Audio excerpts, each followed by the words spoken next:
പഞ്ചപാണ്ഡവർ കേരളത്തിൽ പ്രതിഷ്ഠിച്ച മഹാവിഷ്ണു ക്ഷേത്രങ്ങൾ അറിയുമോ? ആ പുണ്യസ്ഥലങ്ങളെക്കുറിച്ചറിയാം. മഹാഭാരത യുദ്ധത്തിനു ശേഷം നിരവധി ജീവനുകൾ നഷ്ടപ്പെട്ടതിനുള്ള പാപപരിഹാരത്തിനായി പഞ്ചപാണ്ഡവർ തീർത്ഥയാത്ര നടത്തി. അന്നവർ കേരളത്തിലെത്തുകയും മഹാവിഷ്ണുവിനെ 5 സ്ഥലങ്ങളിലായി അവർ ഓരോരുത്തരും പ്രതിഷ്ഠിച്ച് ആരാധിച്ചു. ഇന്ന് ആ സ്ഥലങ്ങൾ പഞ്ചപാണ്ഡവ ക്ഷേത്രങ്ങൾ എന്ന പേരിൽ അറിയപ്പെടുന്നു. ആ പഞ്ചപാണ്ഡവ ക്ഷേത്രങ്ങളാണ് ആറന്മുള ശ്രീ പാർത്ഥസാരഥി ക്ഷേത്രം, തൃപ്പുലിയൂർ മഹാവിഷ്ണു ക്ഷേത്രം, തിരുവൻവണ്ടൂർ മഹാവിഷ്ണു ക്ഷേത്രം, തൃച്ചിറ്റാറ്റു മഹാവിഷ്ണു ക്ഷേത്രം, തൃക്കൊടിത്താനം മഹാവിഷ്ണു ക്ഷേത്രം എന്നിവ.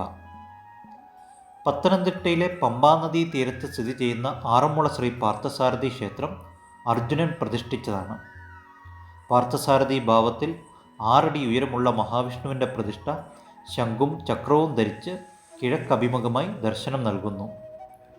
കേരളത്തിൻ്റെ അഭിമാനമായ ആറന്മുള വള്ളംകളി ഈ ക്ഷേത്രവുമായി ബന്ധപ്പെട്ടിരിക്കുന്നു.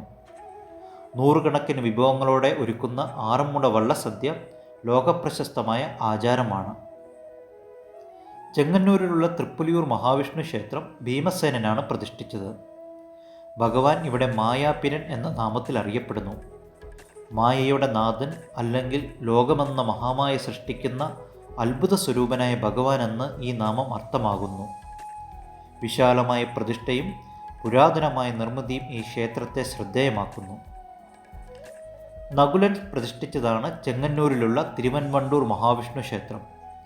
പാമ്പനയപ്പൻ എന്ന നാമത്തിലാണ് ഭഗവാൻ ഇവിടെ അറിയപ്പെടുന്നത്. ഇവിടുത്തെ പ്രത്യേകത എന്തെന്നാൽ മറ്റ് ക്ഷേത്രങ്ങളെ അപേക്ഷിച്ച് മഹാവിഷ്ണു പടിഞ്ഞാറ് ദർശനത്തിൽ ചതുർബാഹു രൂപത്തിലാണ്.